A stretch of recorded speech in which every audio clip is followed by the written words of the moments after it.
goed. Hallo medestudent.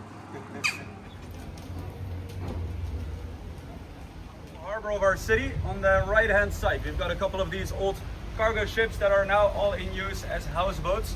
They look really good. They're good for the appeal of our city, and that's why they can actually be here for free. They don't have to pay anything for the spot that their boat is in, as long as the owners keep up with the maintenance of their boats very well. If they're not looking good enough, they can actually lose their spots. They can return when they are looking nice again, and that's how they keep it looking like this on our right hand side. People on the left hand side, the more modern boats, they do pay for their spots, but that also means that they're not kept to these very strict rules for their maintenance. Most of these people, they do still keep up with their boats very nicely, but there's a blue one coming up in a little bit on the left, which proves they don't have to. Ja? Rustig met bij de woonboot. Snelheid, ja, ik kan er wat van zeggen, maar ik ga altijd voor kilo. Ongeveer 2,5 is mooi. Maar kijk maar, de route volgt, maar niet zoveel. Bridge after him and rebuilt the mill that we're going to be passing on our right. The same type of mill as the one that his parents used to work at back in the day. This is a replica, only about 40 years old, but it still functions like one of those original mills from back in the day. And every Saturday, it's still open for demonstrations of how they used to work these things. Sometimes they'll even still sell some freshly ground flour straight from this mill right here. Just after the bridge on your left, there's a small square there with a statue of Rembrandt on it, painting a self-portrait, and that's where his house used to be, somewhere around there. Zijn die huizen daar? Ja, en soms is het dus zonde. Dan zie je alleen als hoofdje, dat zegt ik spreek ze vaak wel op aan. Oh, puntje op die manier. Van de middag, als je de lage brug dus, go bridge, mind your heads. Nee. Ja, dus dat doe hè. Huh? Oh ja, die is nog lager. Ja.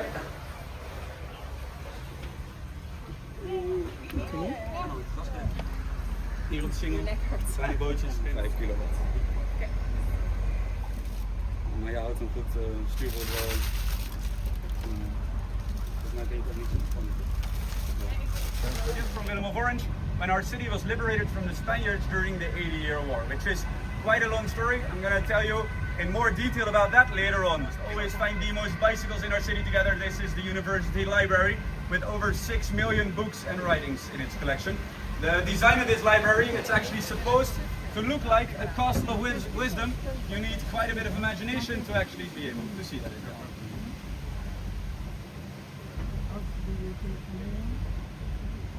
Wat is de bibliotheek van Nederland? Dit is de ding, dit is de diep. Ja, dat is een hele grootste.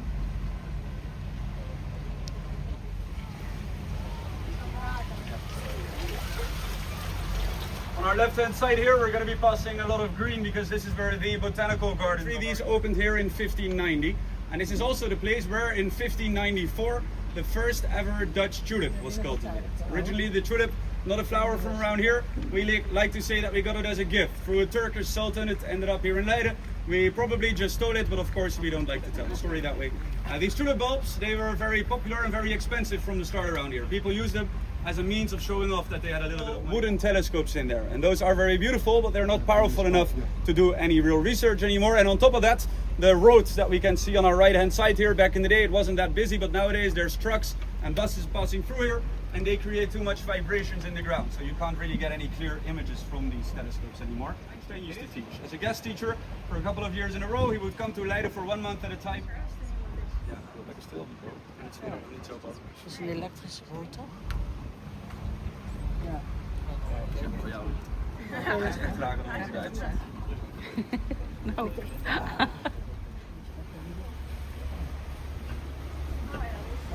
Oh jee, het is echt donker. Echt laag. En dan...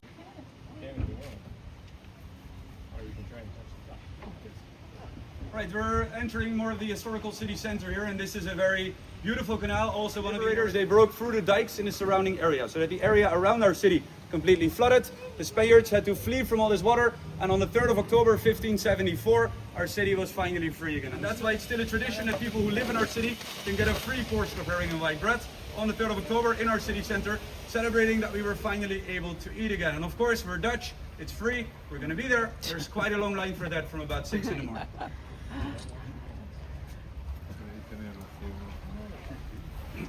Hierop staat ook, ik weet nooit wat welke route zijn, het kan zijn dat ze...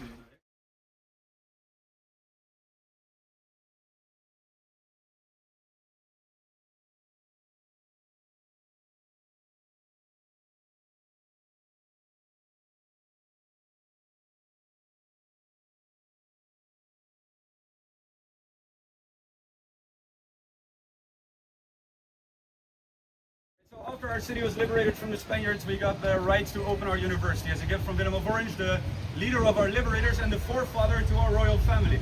And that's why it's still a bit of a tradition that often our next king or queen will come to study at Leiden University as well.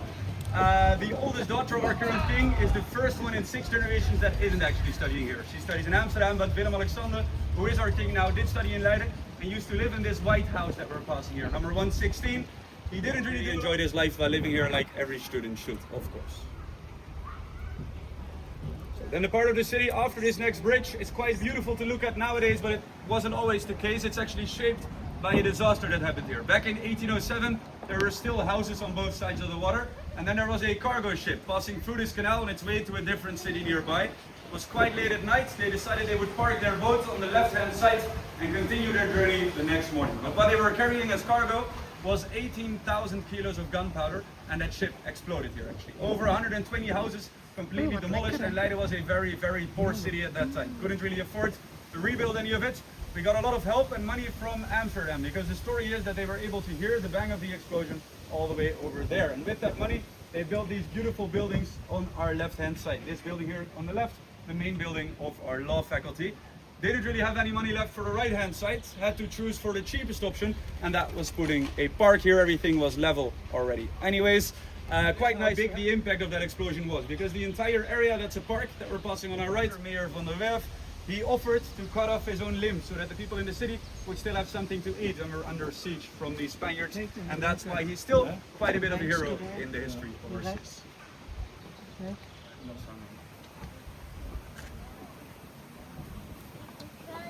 Nou, daar komt zo weer. De rest is dus allemaal uit de 19e eeuw en deze komt uit de 17e eeuw. Oh. Ik praat hier wat ik doe. Van zien of echt wat ik heb niet. Right, the next bridge isn't any normal bridge. This is a small water tunnel, which is quite narrow. The ceiling is a little bit lower, it's dark inside, and there's a very sharp turn at the end of that tunnel. For about half a minute, you'll be in the dark, then there's always light at the end of the tunnel. We'll see each other on the other side again. It's always light in the tunnel. So it might not feel like it, but everybody is able to sit upright. Okay.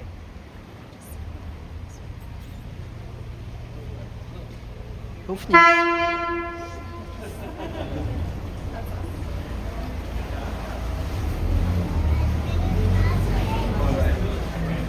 Als je heel gaat wachten, dan ben je helemaal free.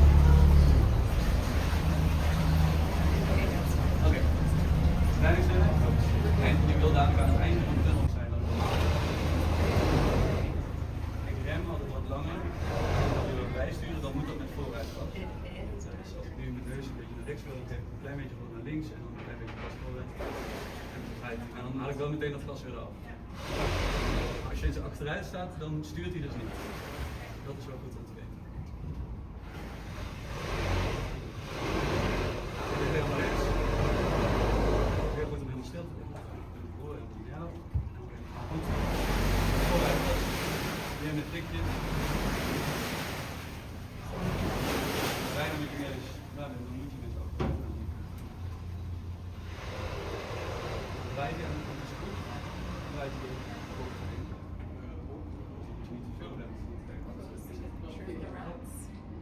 Ik doe dan liever even niks doen. Als het gas niet aanstaat, dan kan er ook verder niks gebeuren waar ik geen snelheid op. Dus kijk maar gewoon wat het doet. Gewoon niet best doen. Heel weinig gas geven.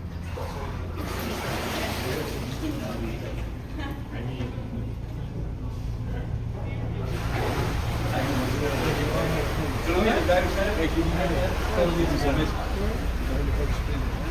Waar? Ja, daar. Oh, Zometeen als jij het voor de rest gaat doen, dan gaan we hem stilleggen en dan sturen we hem met de boek naar de hekstop doorheen. En dan ga je langzaam opbouwen.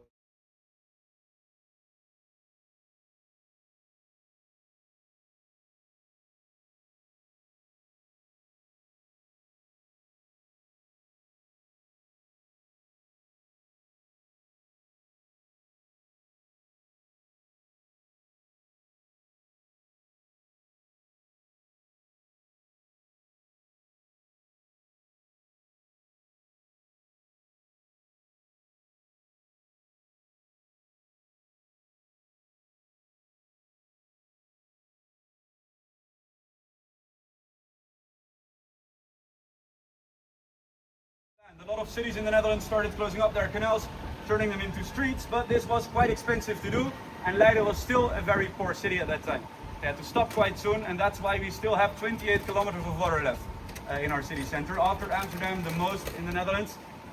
Of other cities like Utrecht, they had way more money to spend, they're way bigger as well, closed up a lot more of their canals, regret that nowadays, and they've actually been reversing the process in some places, turning some of these streets back into canals, which we won't have to do because we didn't have any money back then, and that's saving us quite a bit of money right now.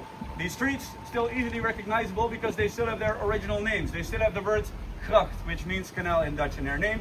We just passed the Middelste Gracht, the next one coming up still called the Uiterste Gracht, the middle canal and the outer canal.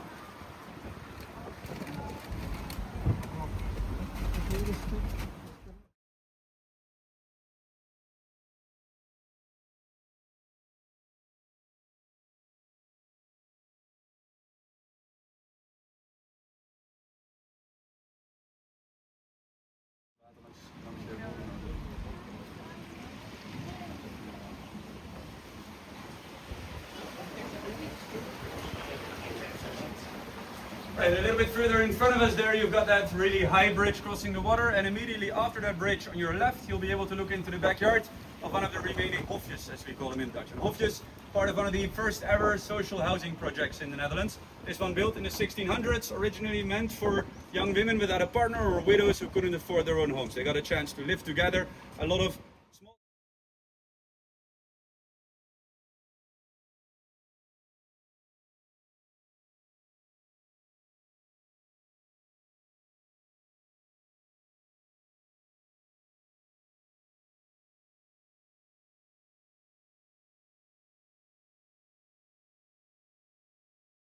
water in their city center, so this was a quick and cheap way to fix the problem. More and more people started living on them, and nowadays you can't really think of a Dutch city without these houseboats. Of course, they're also not as cheap a way of living anymore. They're becoming more and more of a luxury product nowadays. maar hij was toch geboren in juni? Ja.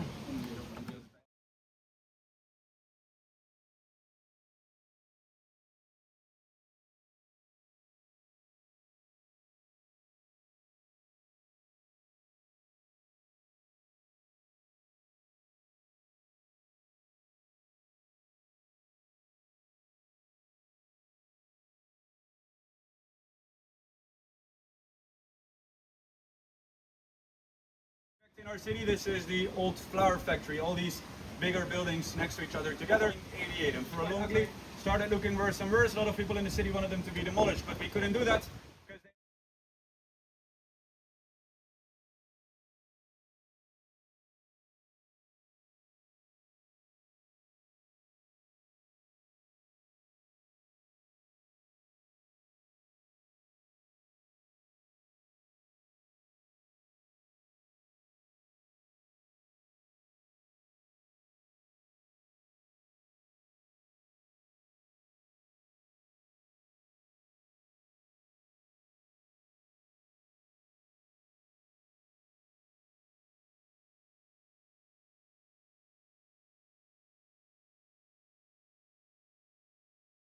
He thought it was too expensive to keep doing the maintenance, ended up selling this gate for the equivalent of about €1 to the new owner, on the condition that he would make it look nice again within a couple of years, pay for the maintenance himself, and as we can see in the end, that worked out to be a pretty good deal. There's a restaurant in there now, because that's what people from our city love to do to all the old buildings that they haven't demolished yet, turn them into a very nice restaurant.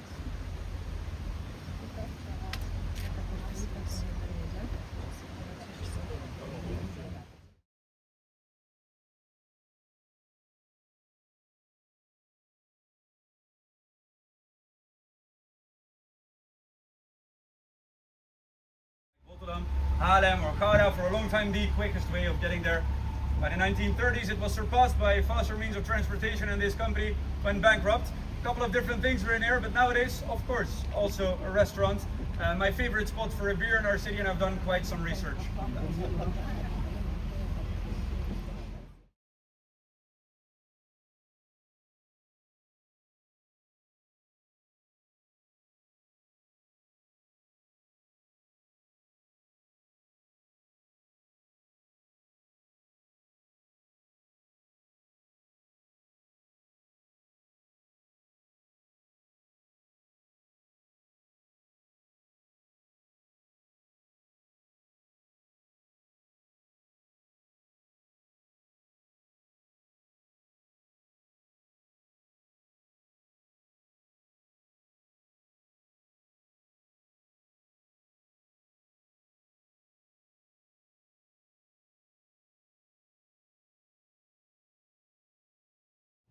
Ik ben maar heel klein.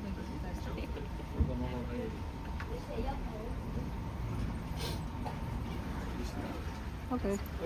Wat?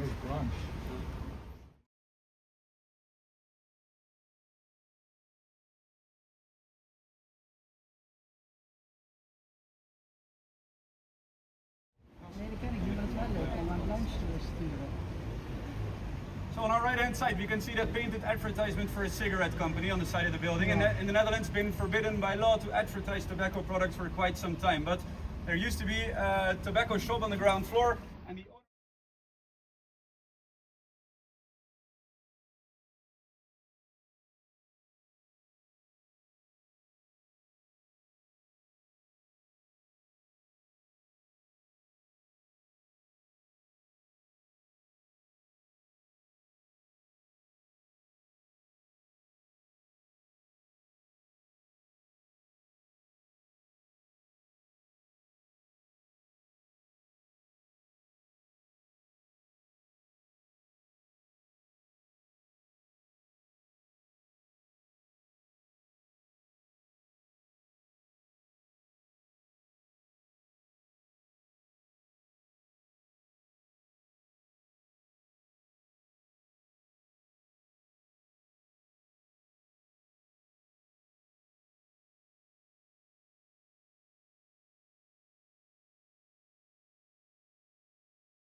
almost completely burned down back in the 1920s. Started out as a really small fire somewhere in the building. It was in the middle of winter, extremely cold. So cold that all the water that they tried to use to put the fire out would instantly freeze when it made contact with the building. They couldn't get the fire under control. The firemen, they had to keep walking around because otherwise their feet would get stuck frozen to the ground. This was quite unlucky. Also a little bit of good luck, because this meant that there was a protective layer of ice all around the outside of the building. And even though the inside almost completely burned away, the outside was kept almost fully intact, and that's why they were able to rebuild it to its almost original state soon after this fire happened. You can still Google this. If you Google fire at the City Hall in Leiden, you'll see some pretty amazing pictures. Firefighters with their beards and mustaches full of ice, and all these windows with flames coming out of them, but icicles hanging from them at the same time. If you want to buy one of these really nice old houses along our canals here, and you want to look up in which year that it was built,